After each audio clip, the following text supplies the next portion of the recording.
cantidad delta de cigarrillos que fuma la máquina, ¿cierto? Y al mismo tiempo puede existir una cantidad pi de ingreso que tiene el hogar de la madre. Sin importar la cantidad de cigarrillos delta que fume la madre o la cantidad de ingreso pi que tenga el hogar de la madre, la varianza de mi error va a tener el mismo valor. En otras palabras, no depende de estos dos. Y su valor es una constante que llamamos sigma cuadrado. Entonces, a eso nos referimos con homocedasticidad.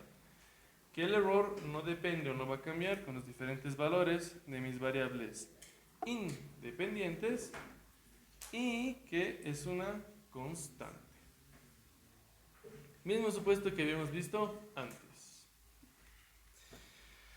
Ahora, en este caso, vamos a escribir esa combinación lineal como una x en negrita. Por lo tanto, esto es exactamente lo mismo que esto de aquí. Simplemente todas esas x los he puesto en una sola x llamada x en negrita. Nada más que eso. No, porque mayúsculas tienen otra notación. Cuando hablamos de variables aleatorias, mayúscula es el evento, chiquitito o chiquito es el resultado. Entonces, en este caso, como son combinaciones, son todos los posibles resultados que pueden tener las x grandes, por así decirlo. Entonces, en este caso tenemos 4 supuestos, que son los que hemos visto antes, para que nuestro estimador sea insesgado, y más este quinto supuesto, que se llama homocedasticidad. Nosotros estamos creando lo que se conoce como el teorema de Gauss-Markov o los supuestos de Gauss-Markov. Estos supuestos se aseguran de que mi modelo es el mejor modelo lineal que puede existir. Una vez más, los 4 supuestos que afectan al sesgo, más el supuesto de homocedasticidad, me crean el teorema de Gauss-Markov o los supuestos de Gauss-Markov. Si es que yo cumplo con los supuestos o el teorema de Gauss-Markov, yo lo que puedo decir es que tengo el mejor modelo lineal. Básicamente eso. Ahora, en este caso, la varianza de mi estimador la vamos a denotar de esta manera. Si se dan cuenta, es exactamente la misma varianza que teníamos para una regresión simple, con una excepción. ¿Cuál es la excepción? El 1 menos r cuadrado de j, ¿cierto? Antes esta era la varianza de mi estimador, ahora es todo esto de aquí. Entonces, veamos por partes qué tenemos. Esto de aquí, ¿qué habíamos dicho que es? ¿De qué? Exactamente. Ese elemento de ahí es la varianza de mi error, ¿cierto? ¿Y qué es la varianza de mi error? Primero, ¿qué es mi error?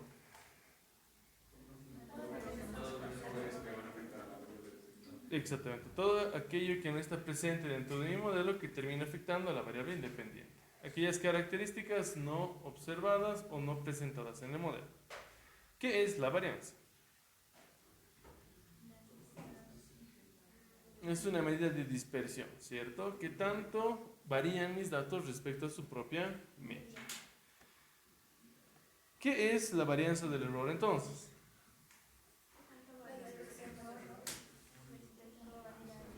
¿Pero qué es el error? Es que tanto varían esas características no observadas dentro de mi modelo, ¿cierto? Entonces, si es que varían mucho, lo que me está diciendo es que la varianza dentro de mi modelo es alta. En otras palabras, estos errores varían demasiado, esas características no observadas varían demasiado. Si es que digo que yo tengo una varianza alta, significa que esas características no observadas están variando demasiado. Ahora, ¿SST qué era? suma total al cuadrado, ¿cierto? ¿Cuál era la fórmula?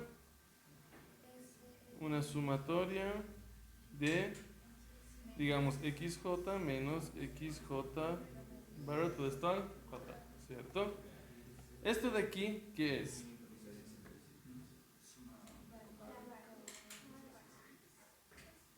¿Qué es? La varianza real. Es básicamente una medida de varianza. Lo único que no le estoy haciendo a esto es dividirlo entre n, ¿cierto? Es una medida de varianza total que existe en mi modelo. Esto de aquí es 1 menos r cuadrado. ¿Qué es el r cuadrado?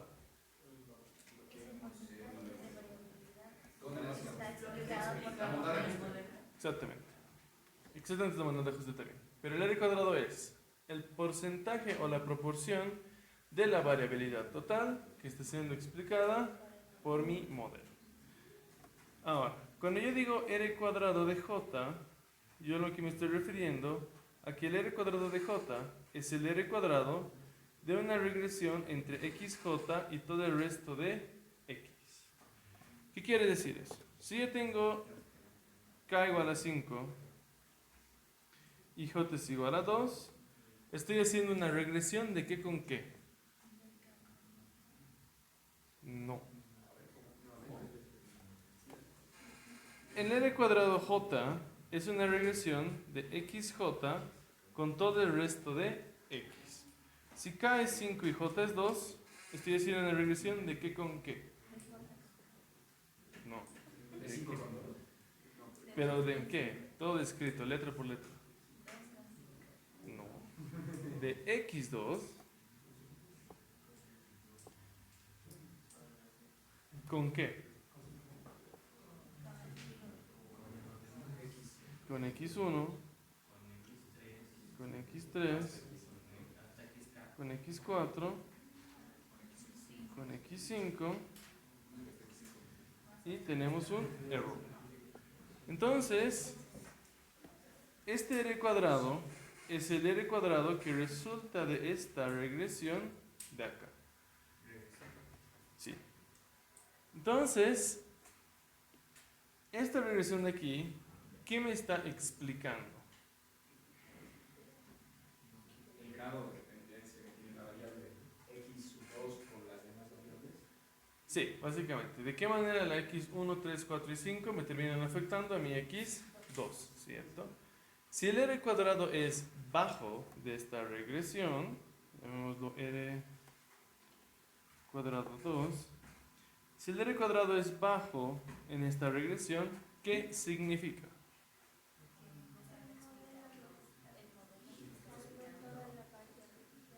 ¿Pero eso qué significa?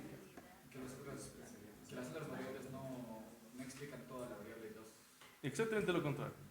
Que el resto de variables explica gran parte de mi variable 2. Por eso el r cuadrado es alto. No, pero es alto. No. Bueno, entonces alto. Creo que me perdí con mi flecha.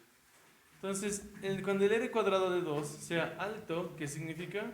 Las demás variables explican la variable x. Exactamente. Que las demás variables se explican de una manera bastante bien a mi variable x2. Deberíamos buscar que todos los r, j sean altos, ¿no? Porque ayer, si no me equivoco, habíamos visto desde el principio es que si estamos incluyendo una variable es porque tiene relación con las demás variables dentro de la expresión.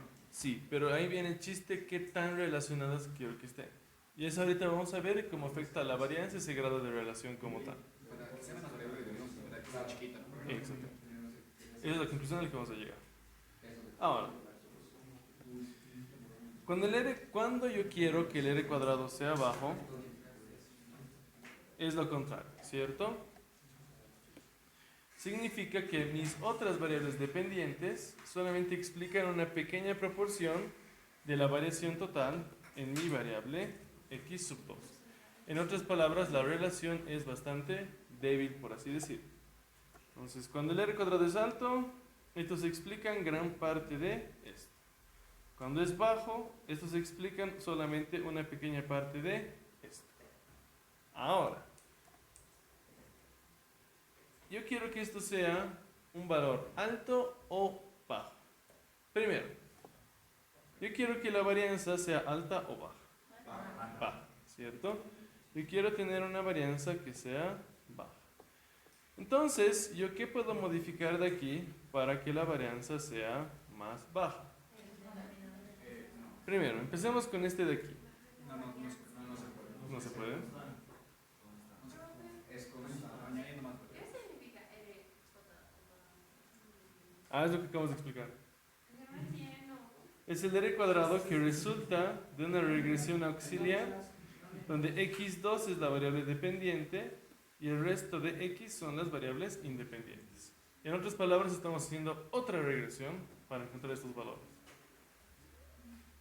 Lo bueno está en que en la vida real no hacemos esto, lo hace la computadora, pero en teoría esta es la idea de lo que hace la computadora.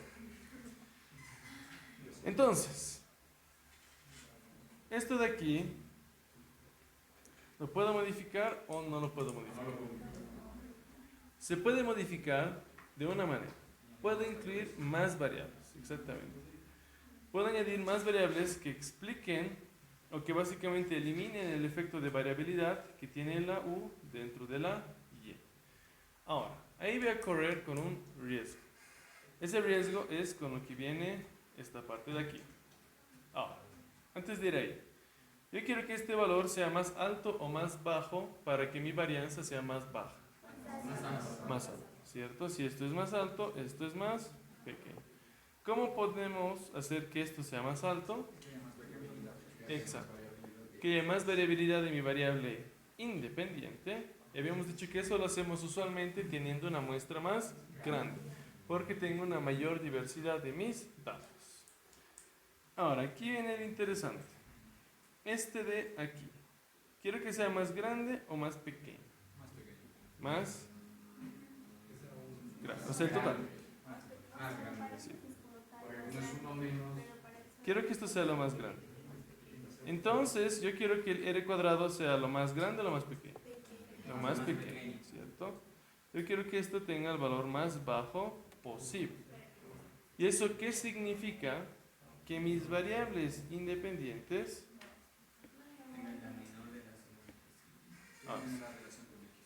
tengan la menor relación posible con x2. Y lo mismo ocurre con x3, con x4, con x5. Entonces quiero que tengan la menor relación posible. En otras palabras, sí, entre ellas.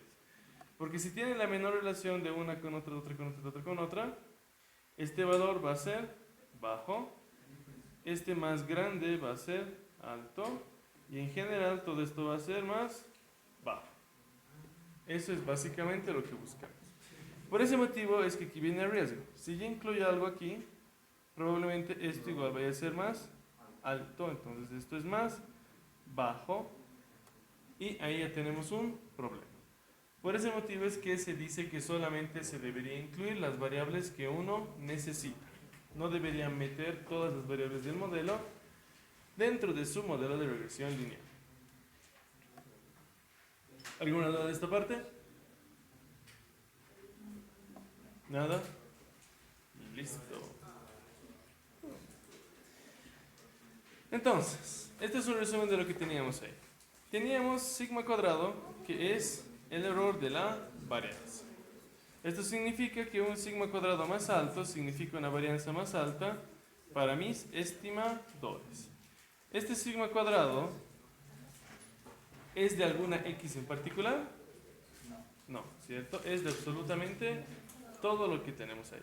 Esto va a afectar en el mismo nivel a todos mis coeficientes. Estos de aquí sí son respectivos de este coeficiente.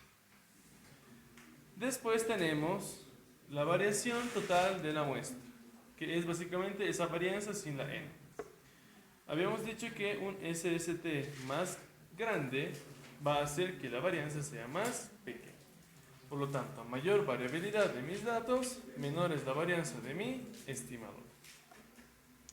Y finalmente viene esta parte, que es una relación lineal de dependencia entre mis variables independientes.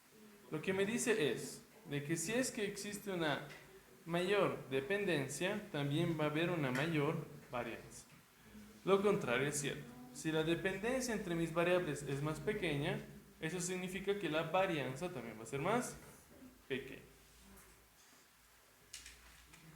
Ahora, ya habíamos visto el efecto que tenía un modelo mal especificado sobre el sesgo. Si yo especificaba mal un modelo, ¿qué ocurría? Tenía un sesgo que se llama ¿cómo?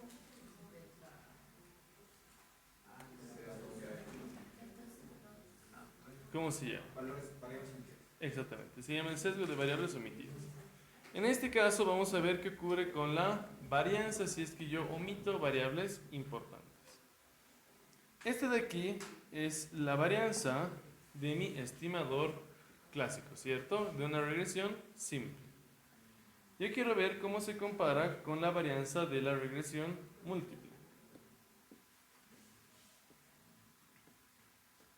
Entonces, la varianza del estimador de la regresión simple, que por eso tiene una alita, es sigma cuadrado sobre SST1, ¿cierto?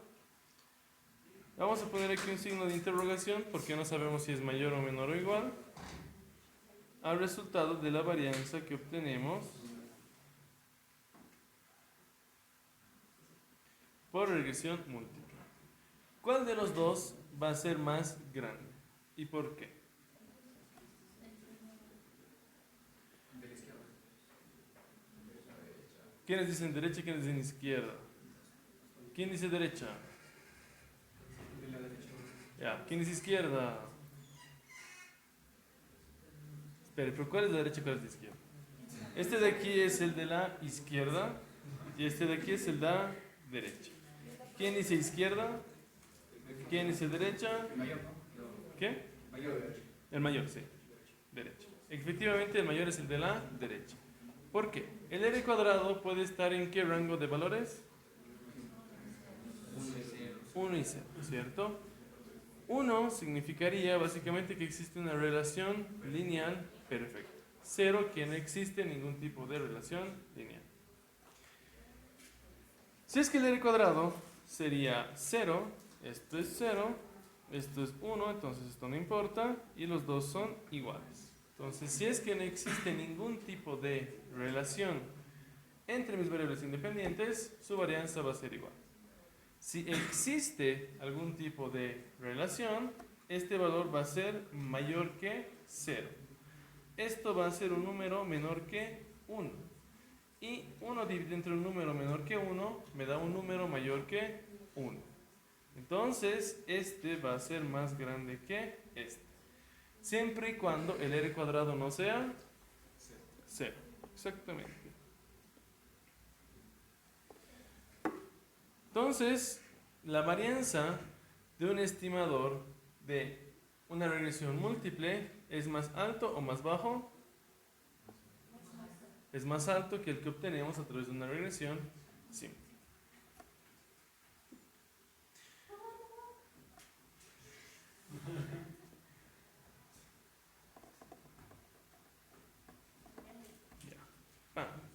Ahora sí.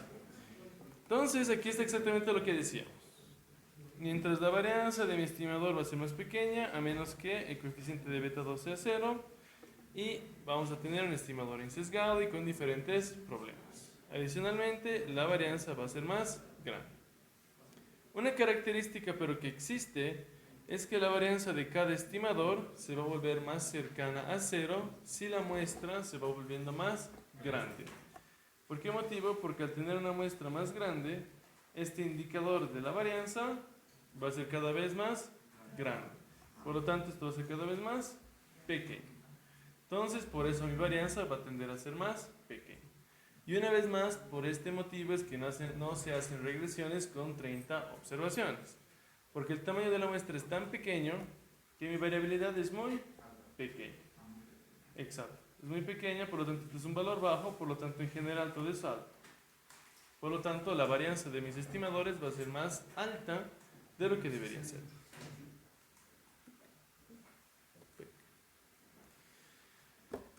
Ahora, al igual que antes, yo no tengo sigma cuadrado, ¿cierto? No tengo y no tengo manera de encontrar. Simplemente existe teóricamente. Al igual que en la regresión simple, vamos a usar nuestra segunda mejor opción, que era ¿qué? El error estimado. En otras palabras, vamos a encontrar la varianza del error estimado. Y vamos a trabajar con esa varianza directamente. Ahora, aquí sí existe una diferencia con la fórmula de la varianza, porque se convierte en esta de aquí. Pregunta, ¿esa es la fórmula de la varianza que siempre han visto? La respuesta es sí. ¿Por qué? Exacto.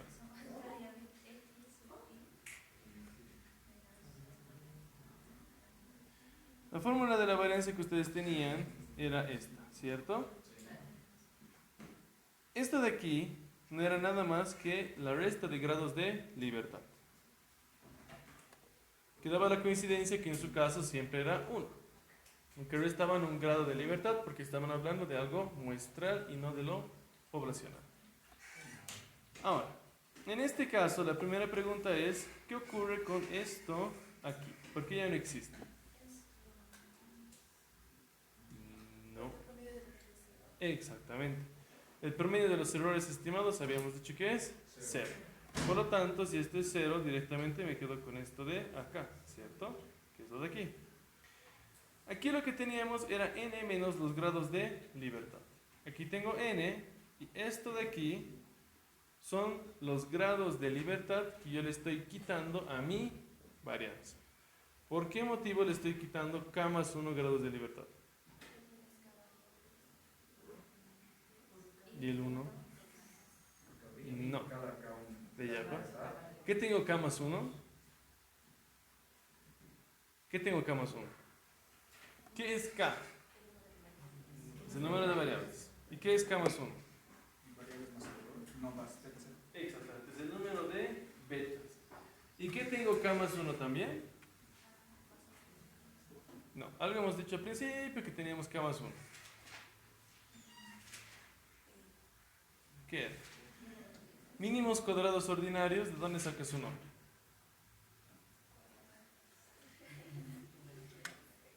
Es una buena pregunta. ¿De dónde saca su nombre mínimos cuadrados ordinarios? ¿Por qué es mínimo? Minimiza la distancia ¿De la variabilidad. qué minimizo? Está bien, es una distancia, pero ¿entre qué y qué? Y ese qué y qué también discutiendo una variable. Al revés, lo real y lo estimado. ¿Y eso cómo se llama? El error. Entonces yo lo que estoy haciendo es minimizar los errores que llegan a existir al cuadrado. Por eso se llaman mínimos cuadrados ordinarios. Ahora, ¿qué habíamos dicho que hacemos para minimizar una función? Derivada. ¿Cuántas derivadas teníamos? 3. Porque ¿cuántas variables teníamos ahí? 2. Entonces tenemos k más 1 condiciones de primer orden. Por cada condición de primer orden que yo he incluido y el hecho que tiene que ser igual a 0, me impone una restricción sobre esta característica estimada. Entonces es k más 1 porque teníamos k más 1 condiciones de primer orden. Si recuerdan en el ejemplo teníamos 3 porque teníamos 2 variables explicativas. Derivábamos respecto a beta 0, beta 1 y beta 2. Por ese motivo es que tenemos que quitarle esa cantidad de grados de libertad. Y por ese motivo es que si es una regresión con muchas variables y pocas observaciones, cuando vean la varianza les va a salir así. ¿Por qué motivo? Porque si n es más pequeño que los grados de libertad, no me puede estimar la varianza. Entonces directamente ese modelo no sirve.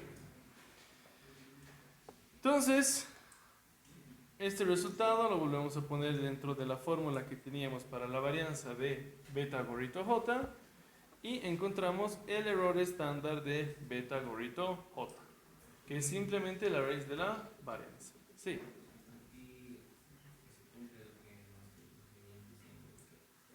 N no puede ser igual a K, sino que K puede ser máximo hasta K. ¿Cómo que k puede ser más? Que K puede ser máximo hasta N. Sí, es lo que les decía. No pueden tener una mayor cantidad de variables que observaciones. Ese es básicamente el chiste. Como les digo, en el 99% de los casos ni se preocupan por eso porque trabajan con bases de datos que tienen 15.000, 20.000 variables. Pero si es en una variable pequeñita, una base de datos pequeñita con una muestra pequeñita, ahí sí pueden tener problemas y hacer una regresión con un montón de variables. Entonces, si algún día quieren hacer un estudio de mercado para encontrar algún patrón de consumo, recuerden hacer más grande su muestra. Esto nos lleva a lo siguiente. Nos lleva a, una vez más, el teorema de Gauss-Markov. El teorema de Gauss-Markov está compuesto por 5 supuestos. ¿Cuáles son? Por orden. ¿Cuáles son? Muestra lineal en los parámetros. Modelo lineal en los parámetros. Segundo, muestra aleatoria. Tercero, no, ese es el cuarto. No, Es ese es el cuarto. multicollineal. No existe multicolinealidad perfecta. Cuarto, zero conditional mean. Quinto, homoelasticidad.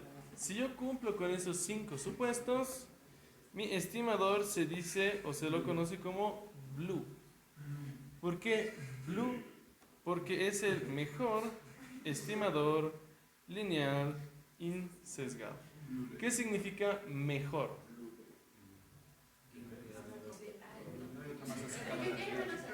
Esa es la palabra. No existe ningún otro estimador que tenga una menor varianza. Por eso es el mejor, porque es el más preciso. Estimador porque es un estimador, lineal porque viene de un proceso lineal, insesgado porque no tiene ningún tipo de sesgo. Entonces, una vez más, si cumplen con los 5 supuestos de Gauss-Markov, automáticamente su modelo es blue. El mejor modelo, o mejor dicho, el mejor estimador lineal insesgado. Ahora, esto es completamente cierto. ¿En qué sentido? Si es que alguien viene y les dice que ellos han estimado algo con un modelo de una red neuronal con no sé qué especificaciones, y les dicen que su resultado es mejor, no. Su resultado es mejor porque está en un modelo no lineal. Si es que ellos transformarían o intentarían transformarlo a un modelo lineal, esta simple regresión es el mejor y obtendrían el mismo resultado. Por eso este se conoce como directamente el mejor modelo de mínimos cuadrados ordinarios.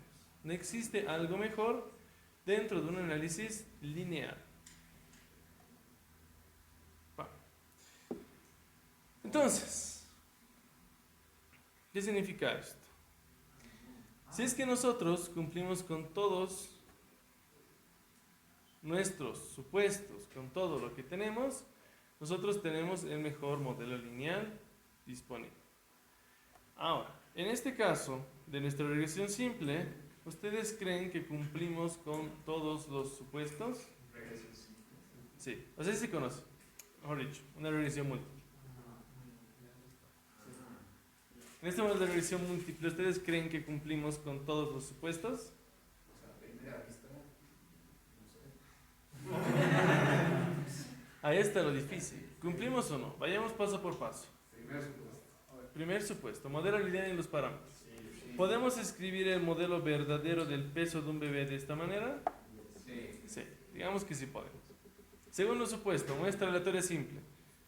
Suponemos que nuestros datos han sido recolectados de manera correcta. Ya. Los dos que nunca podemos hacer nada, pero son los más importantes literalmente. Tercer supuesto, no existe multicolinealidad perfecta entre las variables. Las dos variables independientes están relacionadas de manera perfecta. Exacto. Por ahí es importante la parte de perfecto. Fue perfecto, o sea, Perfecto. relación uno a uno. La multicolinealidad perfecta tenía dos componentes. Uno, no puede incluir constantes dentro de mi regresión. Dos, no puede incluir relaciones lineales perfectas. En otras palabras, era el ejemplo de hombre-mujer. Ambos se describían de manera perfecta.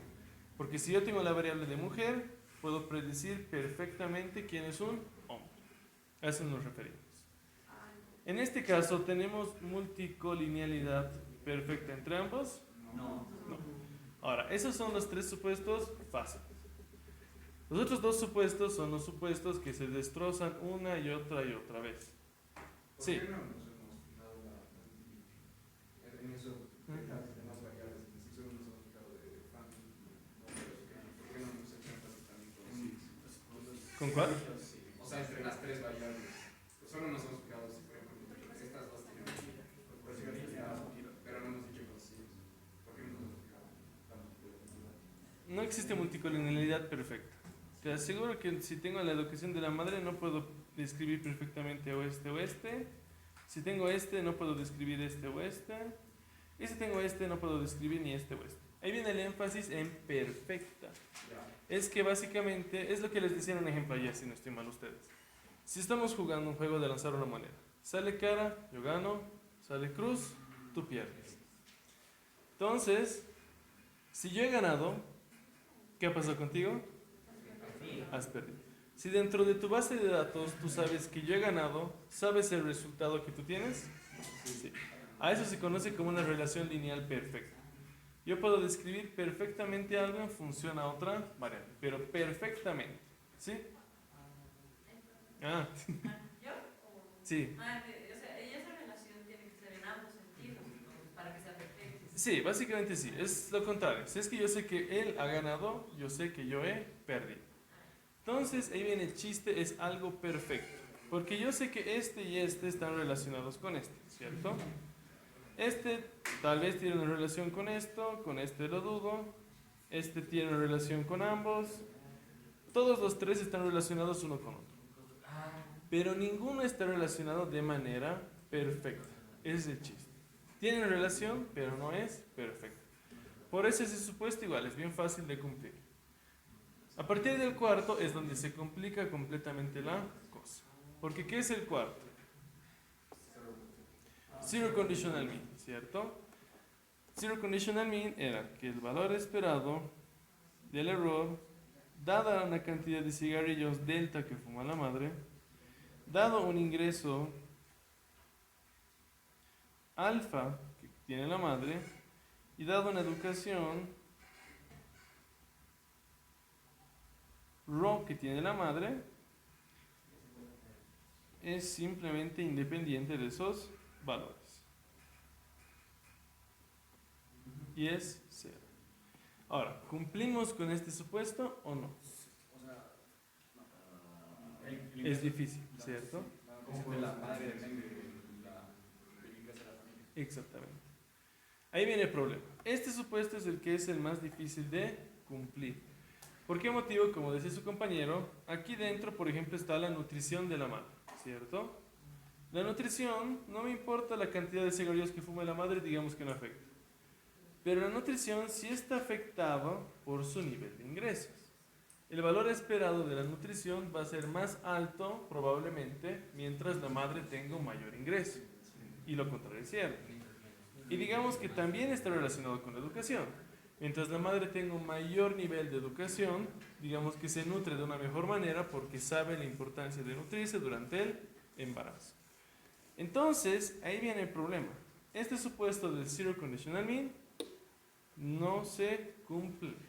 Entonces, nuestro modelo no es blue. Tenemos un modelo un modelo sesgado. Por lo tanto, nuestros coeficientes no son los mejores. Yes. Ah, no, vamos a poner esto. Claro que sí, es lo que vamos a hacer durante todo el resto del curso. Vamos a ver el mismo modelo una y otra vez, corrigiendo esto hasta encontrar la solución más densa que existe. ¿Qué? Ah, al final es más divertido, de verdad. Literalmente creo que la segunda parte del parcial es lo más aburrido y el final es más divertido. Porque solucionamos este problema en particular. Quinto supuesto, homocedasticidad. ¿Qué nos decía la homocedasticidad?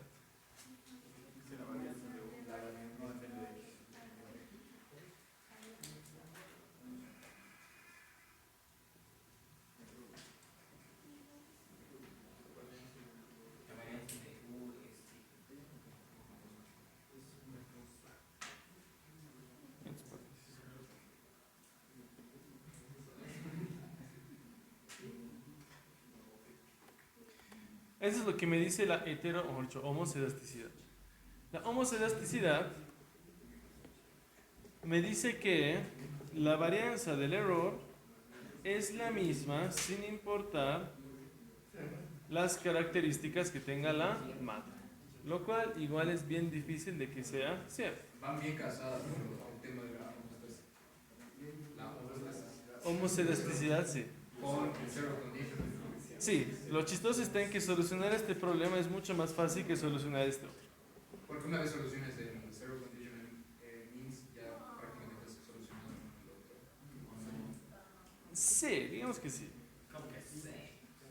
Digamos que sí porque existe relación con más variables. Solo Claro. podemos solucionar esto para una a la vez. No podemos solucionar más de una a la vez. Yes. Claro que sí. La homoselasticidad me dice que la varianza de mi error condicionada, por eso es esta barrita, a una cantidad o a una relación lineal de estas variables es simplemente la varianza del error y eso es una constante. ¿Qué quiere decir eso? La madre va a fumar una cantidad delta de cigarrillos. Va a tener un ingreso alfa un nivel alfa de ingresos y un nivel de educación igual a rho. Sin importar cuántos cigarrillos fume, cuánto gane o cuántos años de educación tenga, la varianza del error siempre va a ser la misma. Ese es el supuesto de homoselasticidad. ¿Qué? Entonces, en este caso ya hemos demostrado que nuestro modelo no cumple con el teorema de Gauss-Markov. Por lo tanto, todos estos resultados que tenemos aquí no son blue y no nos sirven. Necesitamos que nuestro modelo sería blue sin la E. Ah, no, mentira, sería blue sin la U. Es en ble. No, ni siquiera son ble porque eso tampoco es cierto. Serían le, estimadores lineales. Entonces, básicamente no estamos tan lejos. Ya sabemos cómo estimar una regresión.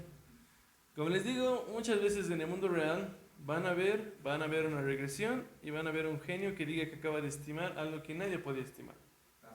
El chiste está en que ustedes se den cuenta exactamente de que está mal. ¿Por qué? Porque para que esto funcione no es una fórmula mágica, no hay un duende mágico que viene y hace que mis datos funcionen. Es todo un modelo riguroso estadístico que hace que tenga sentido. Por ese motivo es que hemos visto los supuestos. Porque esos supuestos son los que nos han permitido encontrar los resultados. Si no, nos quedábamos trancados en el proceso, ¿cierto? Entonces hay que volverlo a hacer. Ah, no, vamos a pulir este modelo hasta el final de todo el curso. Nosotros tenemos que hacer un modelo blue para el trabajo. Lo más blue posible. Como se diría, as blue as possible. Sabía que era. Entonces, en resumen, tenemos el teorema de Gauss-Markov que nos va a dar estimadores blue. Si es que cumplimos con 5 supuestos. Primer supuesto, lineal en los parámetros. Segundo supuesto, muestra aleatoria. Tercer supuesto, no existe multicolinealidad perfecta. Zero conditional mean y homoselasticidad. Si cumplimos con los 5, nuestros estimadores son blue.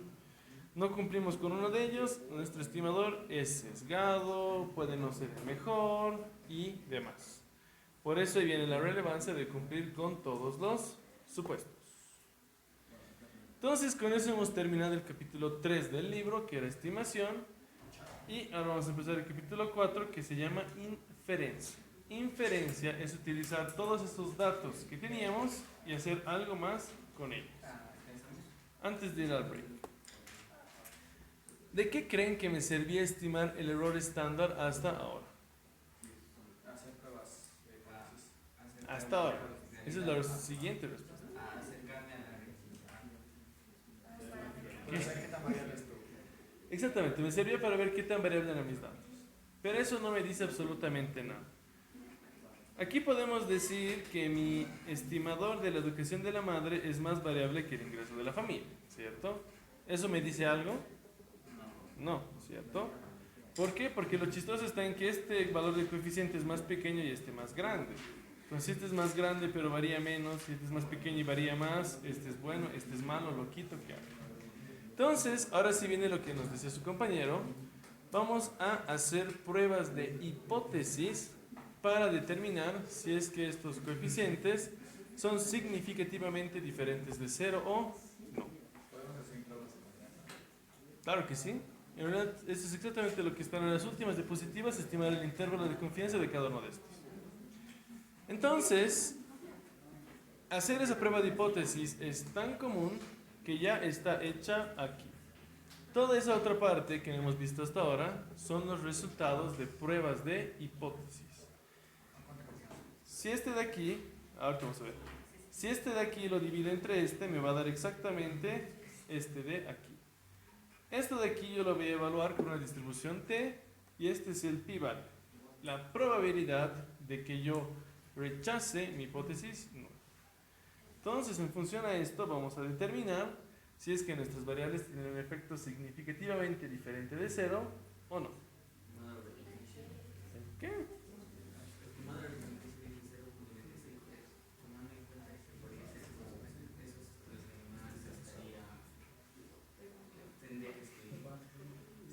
El nivel de significancia que usamos, bueno, que ustedes utilizan es de 0.05. 95%. Es que los p-values El p-value, recuerda, ahí estamos en un break por si acaso, de 5 minutos. El p-value, el nivel de significancia es lo restante del intervalo de confianza. Si mi intervalo de confianza es del 95%, mi nivel de significancia es del 5%.